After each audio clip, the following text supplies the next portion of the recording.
Assalamualaikum warahmatullahi wabarakatuh, geng. Berjumpa lagi kita dalam channel Rafi Fishing. Okey, kali ni saya terjah di Aravila dekat Kuala Terengganu, geng. Tempat yang menarik untuk membawa keluarga.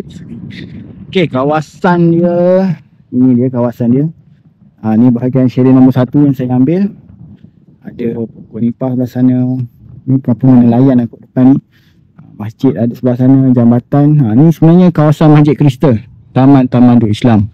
Okey, memang dekat berhampiran sebelah aja sebenarnya. Okey, bolehlah datang sini membawa keluarga. Okey. Jangan lupa untuk menekan butang like, komen, share dan subscribe channel ini untuk lebih lagi aksi memancing selepas ini. Okey. Tonton sampai habis. Sebelum memancing haruslah cari umpan dulu, geng. Untuk umpan saya terjah di kedai umpan Arif Lokoh Losong yang terletak berhampiran dengan chalet. Kedai umpan ini telah dicadangkan sendiri oleh pemilik chalet. Walaupun kedai ini tulis buka, tapi tiada pula yang buka pintu apabila loceng ditekan. Nampaknya tiada rezeki lah untuk saya beli udang hidup di sini. Apa-apa pun, kita tengok dulu suasana sekitar di Aravila ni, geng. Okey, kita akan menuju ke pintu masuknya. Masuk-masuk je anda akan melihat satu ponder reception. Di sinilah segala urusan berlaku untuk check in, untuk check out. Di sini juga jelas terpampang harga untuk setiap unit yang boleh disewa, geng. Ada 4 water chalet dan 4 unit villa. Kawasan depan kaunter ni merupakan kawasan parking. Okey, untuk sekitar kawasan ni, geng, sangat bersih, geng. Boleh tengok lah dalam video ni, anda boleh lihat ada pondok, ada kursi bangku, ada tempat untuk lepak-lepak, geng. Tak semestinya kita duduk dalam chalet tu, tak boleh pergi mana-mana. Ada boleh keluar, geng. Jangan risau. Okey, ni dia tempat BBQ.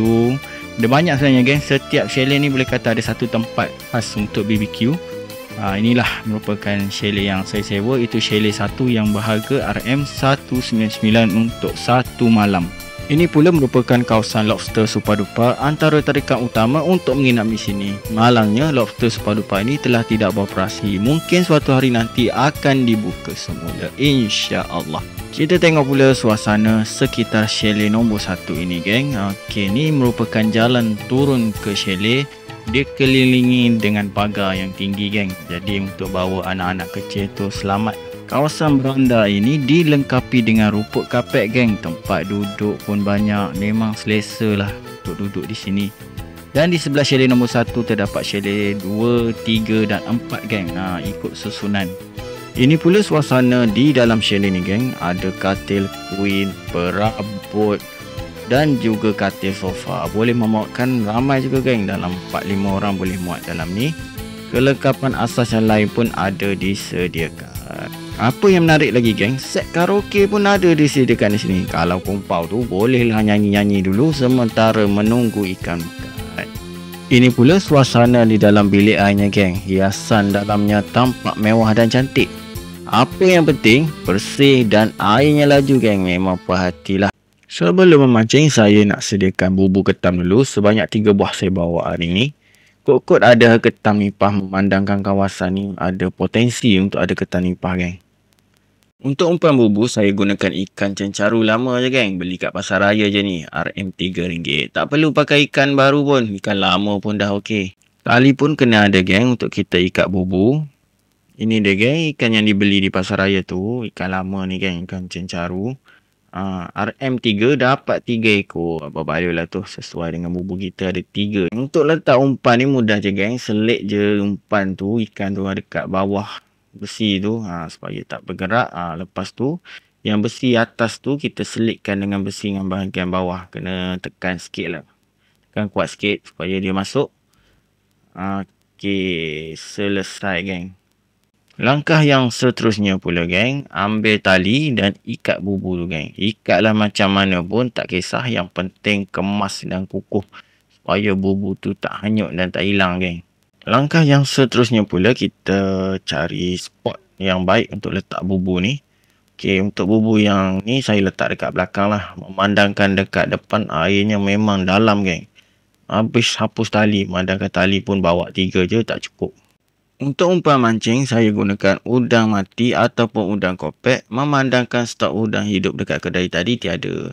Apa yang penting udang ni baru dan masih segar. Elakkan memakai udang lama, geng. Untuk perambut saya gunakan perambut Apollo je. Udang yang telah dipotong halus-halus tadi, cangkukkan saja pada mata kail. Balingan yang pertama geng, saya sasarkan dekat pokok nipah hujung sana tu. Nampak sangat berpotensi untuk ikan menghuni kawasan tu geng.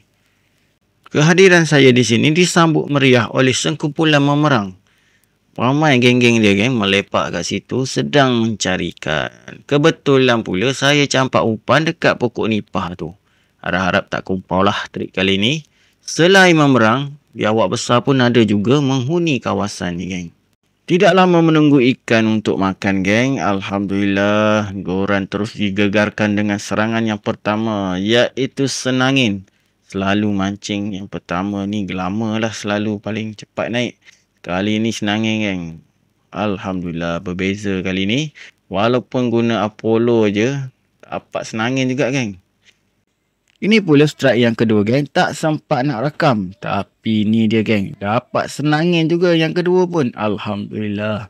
Memang banyak senangin kot kawasan ni. Selain senangin, dapat juga ikan kekek geng. Itu dia. Tapi kecil je lah.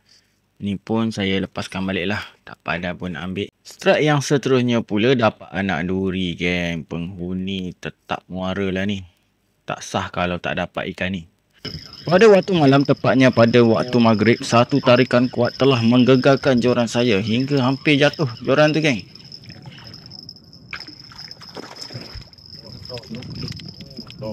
Wah. Senang. Senangin. Tu dia geng.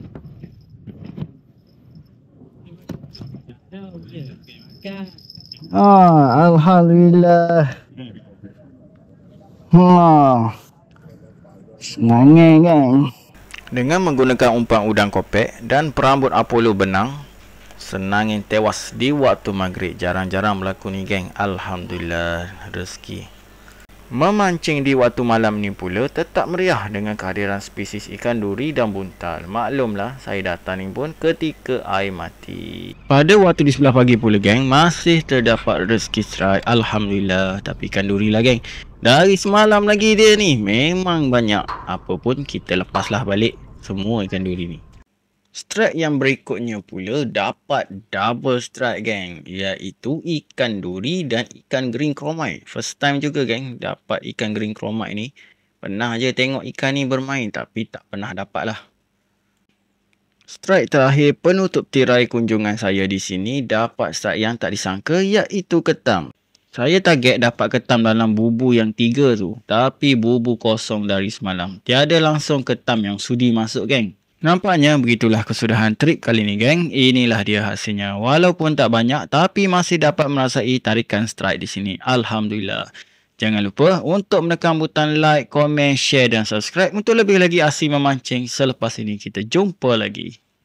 Sallallahu ala Muhammad.